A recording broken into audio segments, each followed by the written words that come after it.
Okay, good morning, everybody. We are back here at the Inman Connect conference in New York City at the Hilton Hotel for day 2. You know, listen, we do this a lot, but today I'm really excited to talk to these 3 individuals, all from Brown Harris Stevens, Lisa Lippman, Rob Johnson, and Marina Bernshtein. You got it. They are top performers here at Brown Harris Stevens. I mean, top performers is not even the right word for it. They break all kinds of records. And this is what I like to do, to bring them to you, to hear their success stories, to help us understand what motivates you all, what inspires you all. You know, that the operative question, what gets you up in the morning to get out there and continue to kill it? I've known Lisa for many, many years, actually my entire career here, and it's really funny, but you know, Lisa, you had a year in 2025 that broke all records, including being, you know, the highest, you know, rated agent in 154 years of our history here at Brown Harris Stevens. What do you think about that when you get up in the morning, as I said before, and you get out there and you're ready to face that next day? Do you think about, how do I top this? What do I do next? You know, that old expression, I'm only as good as my last gig, right? What goes through your mind in the morning when you've got all of these accolades and all of these awards and you happen to be really good at what you do? What do you think about? Well, I mean, I have to say, I'm a realist. So last year was an incredibly good year for me because I did about the same number of deals I usually do, which is between 50 and 60 deals a year. I've been kind of consistent on that for the last 10 years. Last year I did 59 deals, but I doubled my production almost. So obviously that was just a lot of very high-priced properties. And I know that I do think that was unique to last year. It was a little bit just, you know, the luck of the stars. I had a lot of really big clients last year. I also think it's a function of what's going on in New York City is that there's a lot of money in New York City. I do think that is going to continue. I think, you know, that's the way people live in New York, is it's an expensive city, and the wealthiest people want a piece of New York. That's always been true, and, you know, the numbers have just gotten bigger. So when I say I'm a realist, I realize that I'm not topping that number. I really don't think I'm topping it, and I don't say that in a discouraged way. I say it in a realistic way. What I think when I get up in the morning was, you know, I had a great year last year. I put some money away. I'm going to save some money. I gave a lot more money to charity because I made more money. And I'm helping, you know, some people around me a little bit more than I usually do. And I hope I have another good year. And honestly, you know, something that my parents taught me and I've instilled in my 3 children is really doesn't matter what you look like or how much money you have. It's how kind you are and how you make other people feel. And I think that if you stay focused on that, your success is good and important because it means that you can put food on the table and help other people, but it's not what makes you who you are. I agree. Rob, you know, you've had the same kind of success. Not only number 1 in Greenwich, Connecticut, which is your typical territory, but this year, 2025, you ended up becoming the number 1 agent company-wide. And we're talking about, what, 2,600 agents. Same question to you. You're super successful. You get up in the morning, you want to kill it, you want to continue to break records. What do you think about, what motivates you, what inspires you to be better than, as I said before, that last gig? What you really, I mean, how do you top being number 1? Being number 1 a second time, right? Or more?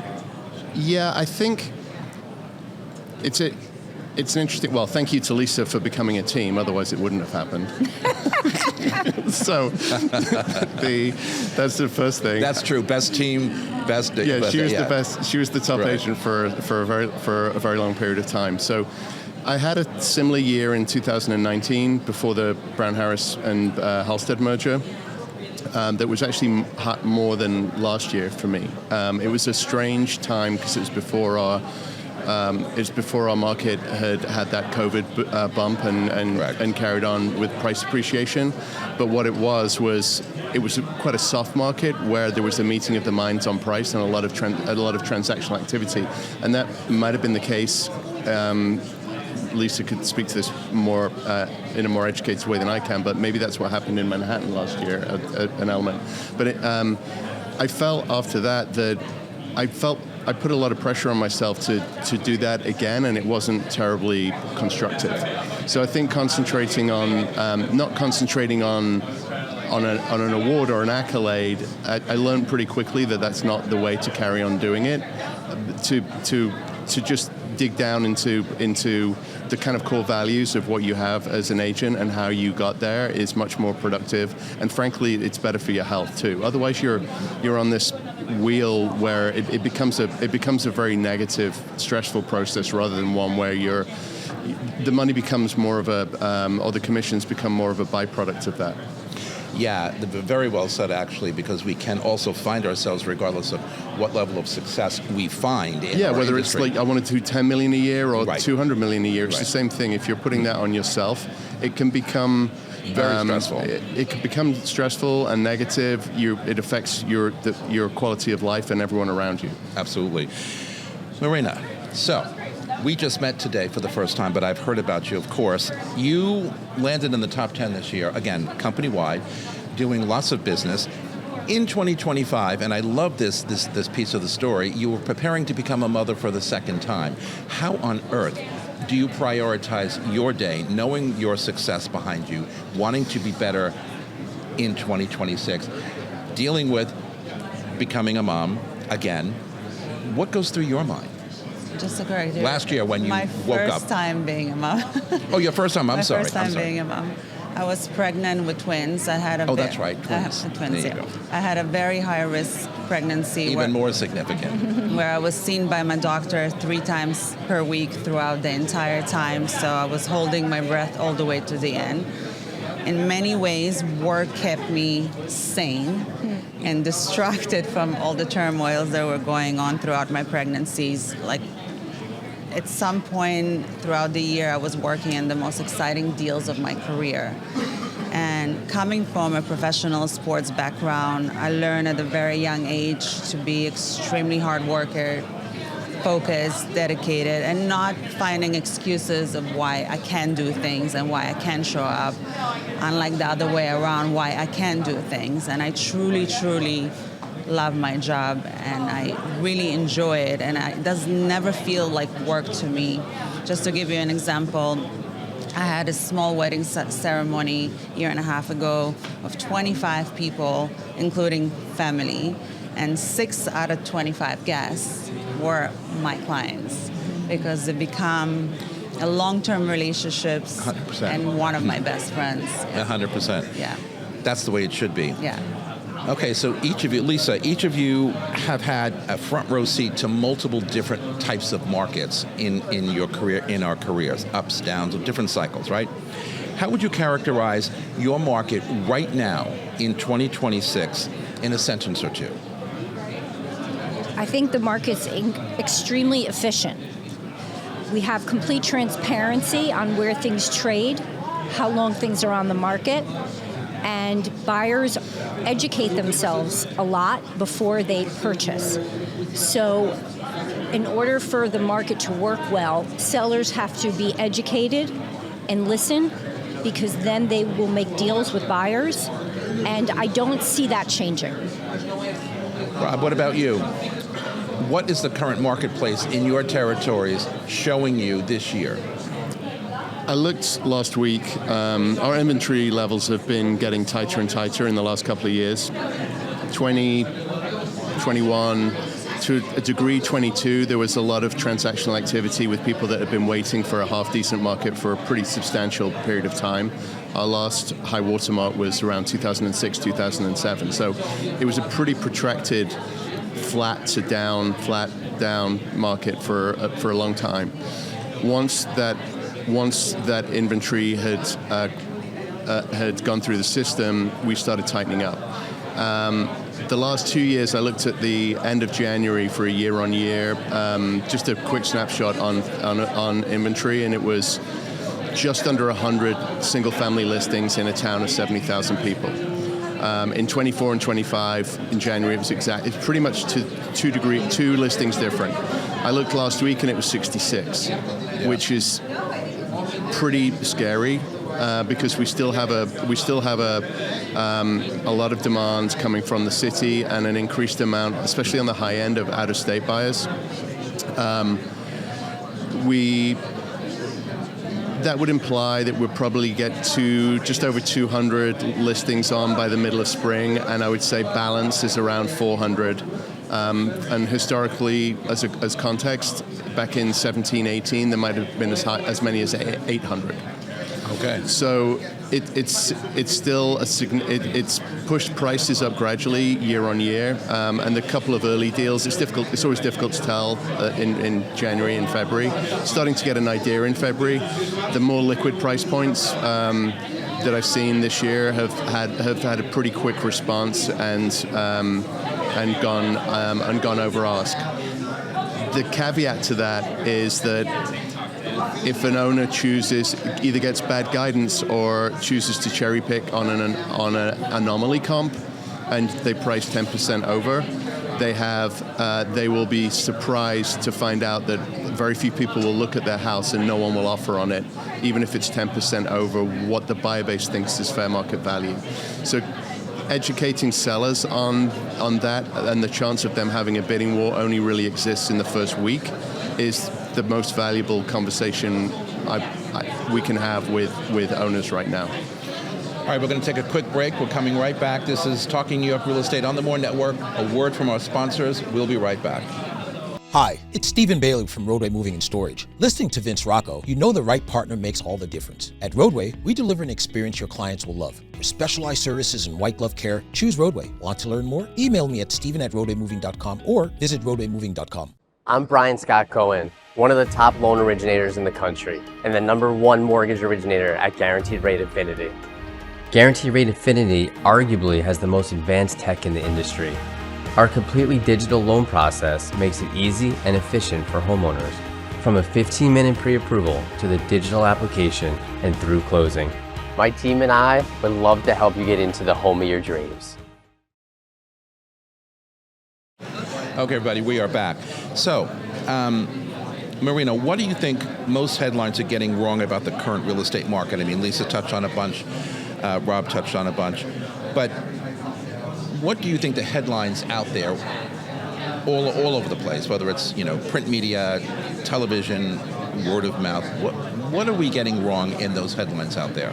I think a lot of the headlines focus on politics and the so-called effect and the certainty of how demand will slow down in New York City. But what they forget to report about, it's the really fast-growing pace of ultra high net worth individuals in the U.S. and globally. And therefore, throughout history and today, Manhattan is a magnet for global wealth. And the demand for... And always will be. And always will be. And the demand for trophy assets are much stronger than the media narrative. I agree. Lisa, what does it take beyond talent? You said a little while ago at the top of the show, you're a realist and you focus and you try and get the job done. But what does it take beyond talent to remain a top producer year after year after year? And again, remember, I said at the top of the show, I've known you all of my career here at Brown Harris, and you've always been up there. Talent is great, but what else? I think... And you've also raised 3 children in a busy city like New York, right? So it is not easy. I would say it's fire in my belly. I think some people are born with more than others are, for sure. I do believe in some of this, nature versus nurture, nurture versus nature. But fire in your belly and just always sort of, I think for me it's being competitive with myself. And I think that one of the reasons why I've remained successful is I don't really pay attention to what other people are doing.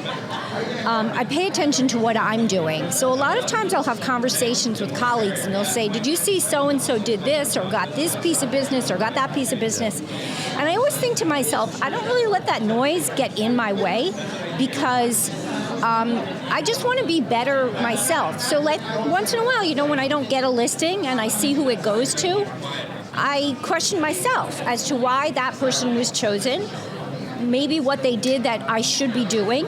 I always look towards myself again, and that encourages me every year to be nervous in January about the coming year and work hard and do my best. Rob, so where are the higher-end buyers coming from to your territory in Greenwich or in Connecticut in general?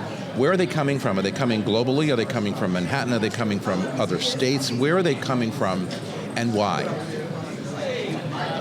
There's been an interesting change in the last 18 months, I would say, where I've seen a substantial increase of out-of-state buyers, especially wealthy LA buyers.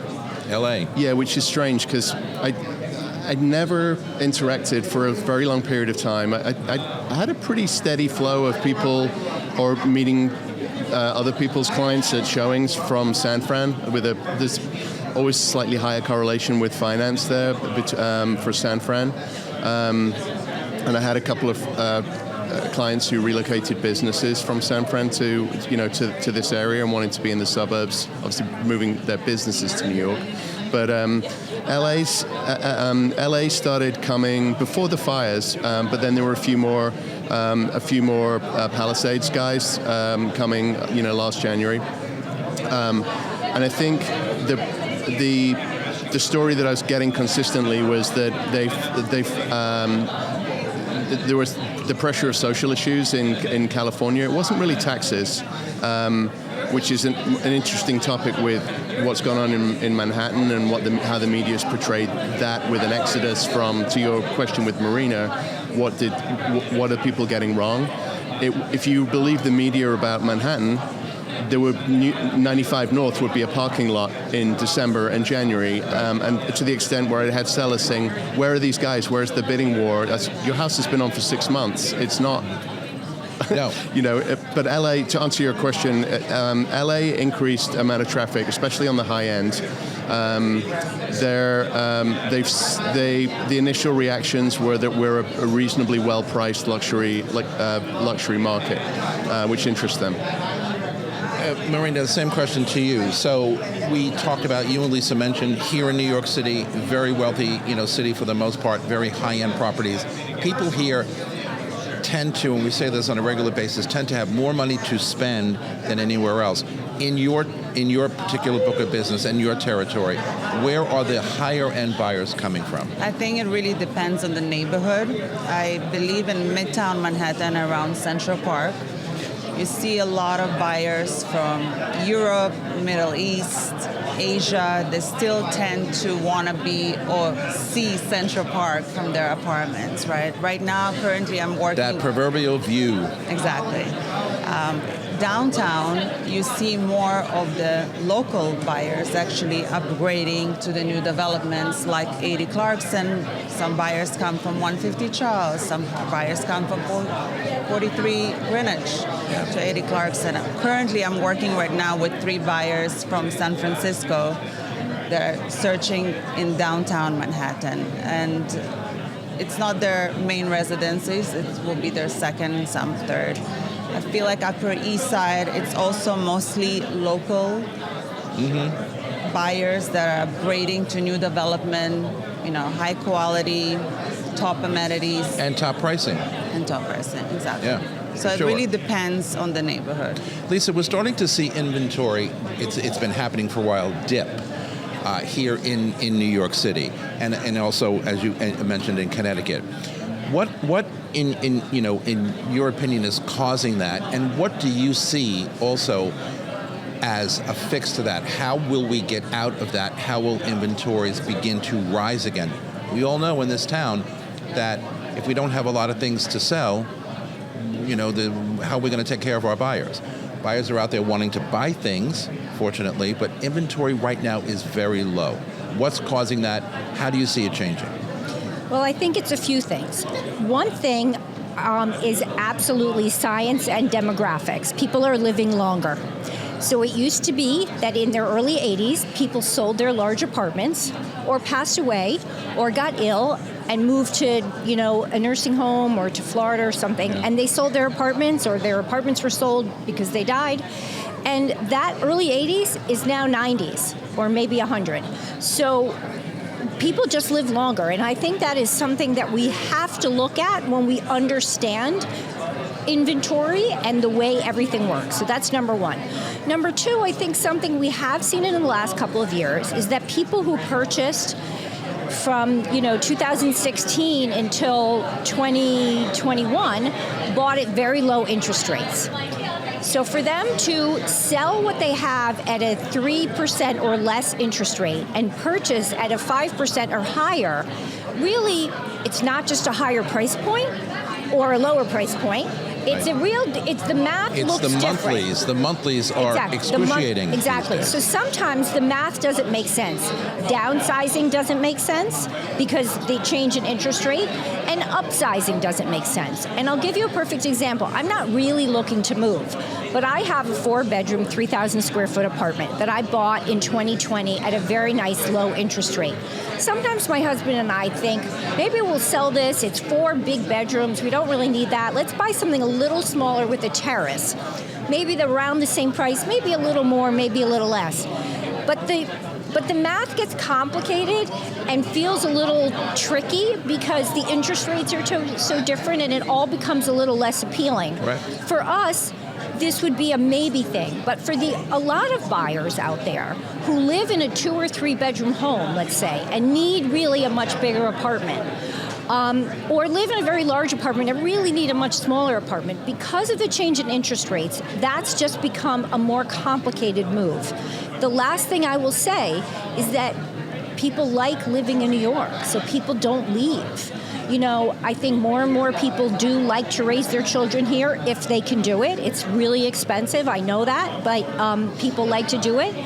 And we used to see older people going to Florida and moving out. The truth is there's no place better to get old than in New York City. Everything can be delivered to you. You don't have to have stairs. You don't need a car. So true. If you have a doorman, you have, an instant person who's watching over you. So true. Very true. Rob, yesterday I talked to Dan McCumblau from Westport, Connecticut, and he was telling us, based on the inventory situation here, inventory, as you also indicated before, has been depleted. So much to the point where, in one case, he had a $2.5 million listing that he actually, multiple offers, bidding war, he sold it for $1 million more at 3.5. Wow. And I looked at him and thought, okay, how do you do that? I get it. There isn't a lot of inventory. I get it. There are not a lot of nicer homes on the market. What is inspiring somebody like that buyer to spend $1 million more on a home? And I'm sure you're seeing similar stuff in Greenwich. Well, it's coming from both sides. So I think sellers are aware that a lot of smart sellers are aware that if they price their house well, that's the optimal result, that they'll have a bidding war. Having said that, the guidance that I give is the majority of them land around 10% over, so you don't want to underprice too much, but that's the sweet spot. There are exceptions, like the one you just mentioned, and I would say every time what makes someone do that, I kind of joke about it with my buyers when I start out, where some people will go through, especially if they're looking at a popular zip code, like a family zip code and a liquid price point, say under 5 million in Riverside and Old Greenwich is a good example. Everyone has a different process, but they will start out saying, "Hey Rob, where do you think this is going to transact? Best guess is X.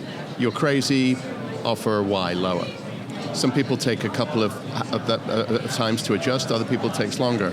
But I joke with them before it's happened that at a certain point, you'll reach an inflection point where your time and your concentration on this property search, you'll make a knowingly non-financial decision to end it, because the market's like that. And at that point, I'll remind you of this conversation, and we'll say, they'll give me a number, and I'm like, you might not need to go that high.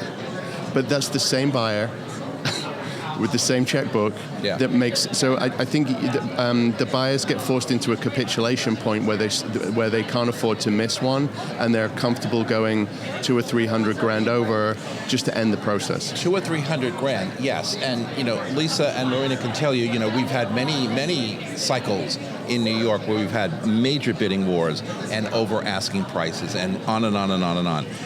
We still see a little bit of that in pockets of our inventory these days, but not a lot, not like the past. But when you're talking $1 million over, okay, that's significant. I want to ask you, Marina, you're all known for being strong negotiators in this business. We have to know how to negotiate.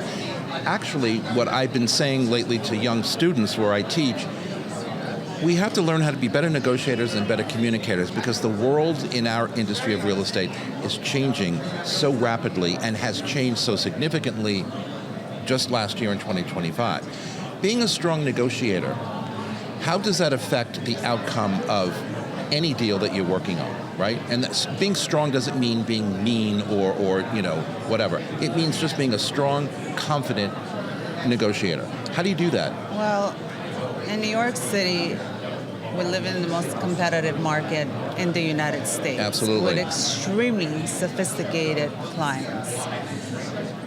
Being a strong negotiator, you have to know the market value, right? Exactly. And you have to understand the value of the asset that you are selling. You have to understand what it's worth today, what it's worth 5 years from now, value, and 10 years from now. I'll give you an example. I sold an apartment in Tribeca for $11.5 million. Less than 2 years later, I just sold it again for $15.2. When I priced that apartment, I invited top brokers from the neighborhood to come and view it. Everybody told me I was crazy. Nothing in the building sold over $2,800 per foot. I priced it at $4,000 per foot. Because I understood in Tribeca, if you want to be in prime North Tribeca, you want a 5-bedroom with nice views and a full amenity building, you're not buying anything under $25 million. Right. And even though I knew that people are educated, they'll go on Zillow, they'll go on Street Easy, they'll see what I sold the apartment for 2 years ago, and they'll be like, oh my God, you're asking so much more, right? But I knew the value of that apartment today and in the future, knowing that all the new developments coming to market of 5,000 plus per foot. So to really understand, and sometimes, even if you're working with ultra high net worth individuals, you need to understand that sometimes, even though they can afford it, they want to feel good about the deal. Oh, absolutely. So you have to be creative, and you have to think outside of the box of how to close the deals. And again, talking about inventory, Tribeca is also very depleted in inventory, and if you need to be there, want to be there, have to be there for whatever reason, that's not an over gigantic price. It really isn't. Lisa, same to you. I mean, you're obviously a successful agent through the years. Negotiations is almost everything we do on a day-to-day basis, even in just talking to a buyer without an offer being in the middle of it, talking to a seller, understanding who these people are. We're negotiating all the time. How do you do it? So my answer is going to be really different. When I think about negotiation, I don't really focus so much on what something's worth, what it was worth, or what it will be worth. I'm actually most focused on listening to both the buyer and the seller, depending on who I represent. Right. In my mind, it's worth what it's worth, and the market will determine that. And even if I think and the seller thinks something's worth a certain amount, if we're not getting offers like that, then it means it's not worth that much. And conversely, if a buyer of mine likes something and thinks it's worth a certain amount, if they can't get it for that amount, at that moment the seller's not negotiable enough, or maybe perhaps somebody's willing to pay more, maybe the deal's just not happening. So when I negotiate on behalf of the seller, I give them my best advice based on the rhythm and the patterns of the showing and the people coming in, where I think it's going to trade, and whether I think that the buyer we're dealing with is somebody that we can get to the right number. And then I will encourage them to let me get that buyer to the right number. I will tell you, I will use my best efforts, and sometimes I have sellers who, despite the fact that they've clearly hired me for a reason, will tell me what to do, and tell me how to do it. And it usually doesn't work out well because they're good at what they do and I'm good at what I do, and I try to explain that to them. You hired me just like when I hire my accountant. Trust me, I do not tell them how to do my taxes. When I represent a buyer, I will also tell the buyer what I think something is worth. And then I also ask them how much it's worth to them. Right. Because I think what's very important when you represent buyers is you have to remember that it's not your money, and you have to look at it as a long game. So if you don't sell this particular property to a buyer because they don't want to pay what maybe they need to pay, then you'll sell them something else. And they have to feel good about the price. And sometimes a buyer will lose something because they're not willing to pay enough, and they'll learn. But if you push them, it never works out. So I try to really listen. I try to really understand the client's perspective, and then I give them my best advice, and then I let them make their own decisions. I've said for years, working with buyers, if I'm going to do my job right and we're going to find a successful place and you're going to be really, I have to make sure that you're happy with that place. And when you close and you spend the first night in that new apartment and you put your head on the pillow, I tell these buyers that, and you say, I did a good deal, I made a good deal, or I'm very happy with the deal, with everything involved in the deal, then I've done my job right. And I know you feel the same way, and all of you feel the same way, because we work on a referral basis. And when we delight people, we get it back. All right, one more break. We're coming right back after these messages. This is Talking New York on the More Network. Don't go anywhere. From residential and commercial closings to litigation, Romer DeBoss is your full-service real estate law firm. We blend big firm knowledge with boutique-level attention, delivering outcomes that exceed every expectation. Contact us at romerdeboss.com.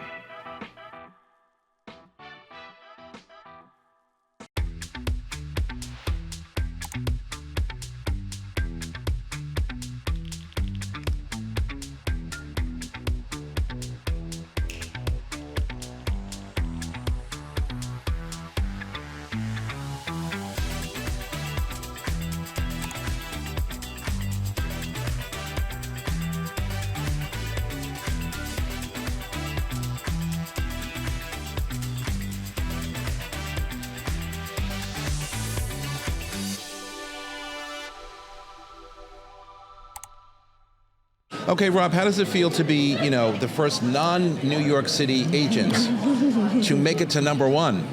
Greenwich is in New York. It's this close. It's this close. Yeah, right. Exactly. Across the country.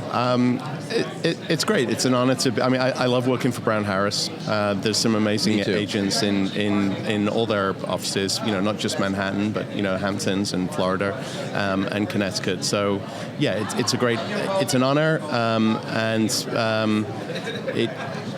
the nicest thing for me to get out of it is to hopefully be able to connect with more other Brown Harris agents on the back of it. Just being more visible in a suburban office is important to me. It's obviously a very New York-centric company, and that's our core buyer base. So it's always good to have those relationships. So getting some visibility on that's probably the best thing to come out of it. And Lisa, number one team. Now, you've been number one agent forever and ever and ever, and I know your team members. How does it make you feel? You work hard. You've been working hard for years. But those numbers, I don't think anybody, poo-poos being number one in anything, right? How does it make you feel? I mean... Or your team members also. Okay. Right? I feel very lucky that I have a good brain and that I'm able to be successful at something. I feel very lucky that I have great people that I've had working with me for a long time. Scott Moore has worked with me for 25 years. A very long time. Mark Rodriguez has worked with me for 18 years. Max Lippman, my son, has worked with me for 6 years. Vic Montgomery's worked with me for 2 years. She was a summer person for me many years ago. I have an admin now for about a year who's delightful. I've had the same driver for 7 years. Before that, I had the same driver for 12 years. So I have a lot of continuity. And I feel lucky that I've been able to, put together a group of people who support me really well. And we work nicely together. And I feel lucky. Yeah. And you do a great job at it. Marina, the same thing for you. I mean, success is wonderful. Achieving, the numbers are great too. But when you think about the success you've had, how does it make you feel? I mean, you've all mentioned it, but when you really sit back and think about, okay, you said before, I love my job. This is one of the best things I've done. That's not going to change. How does it make you feel every day like I'm really successful here? I can really go out and do whatever it is I need to do to get those next deals, to get those next clients, because I know what I'm doing. I don't really think about how successful I am. I'm just, like Lisa said, I also feel extremely lucky to wake up in the morning and do something that I love. I feel extremely, when I stopped playing tennis, I was very lost in a way because I never had a plan B in life. It was plan A all the way or nothing. Right. So I feel really lucky and fortunate to have found something that I love so much. That doesn't feel like work to me.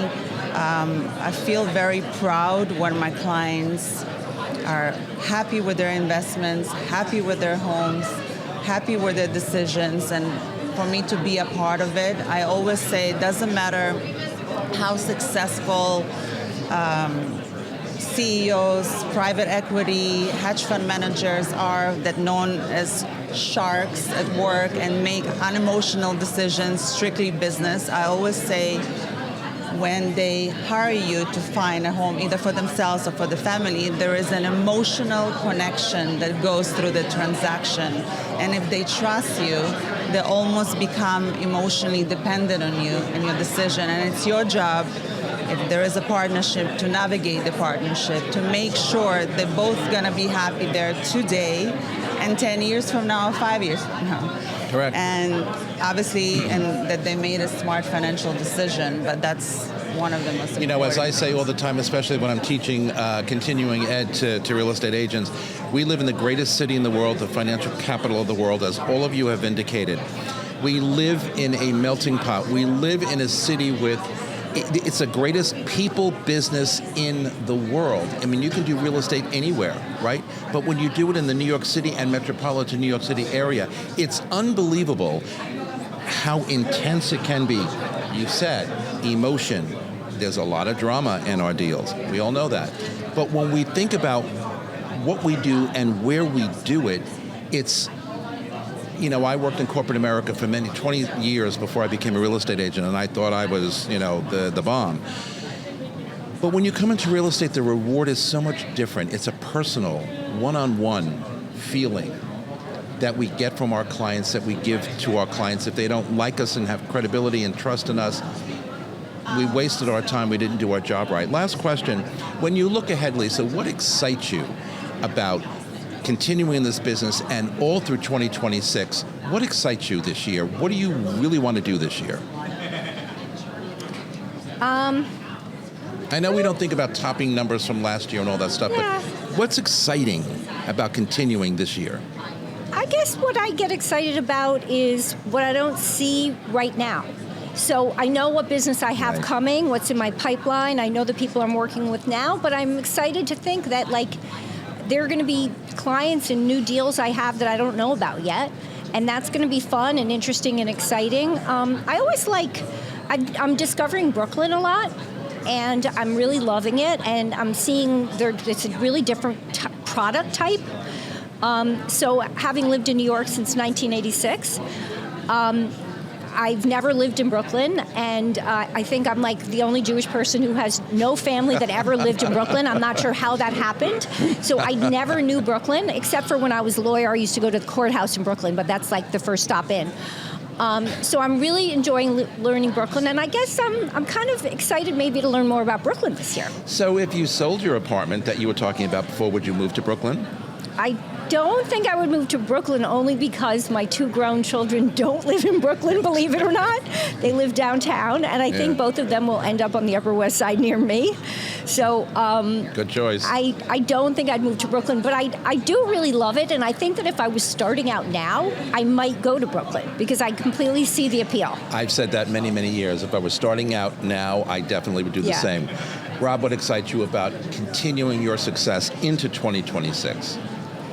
I think the unknown, like the fun stuff that you don't even know about. I was looking back in December on where the business, I kind of do a look back, and like a lot of people do, on where the business came from in 25. And I think last year it was kind of an unusual year for me, because where the business came from, more than half of it was not even in my pipeline at this time of the year. And it kind of made me think, you know what, that's one of the cool things about this job is that those nice surprises and the clients and guys you haven't met with, and those listings or buyers that you haven't met, and the problems that you're solving that are all sort of unknown. I mean, every January 1 is a zero.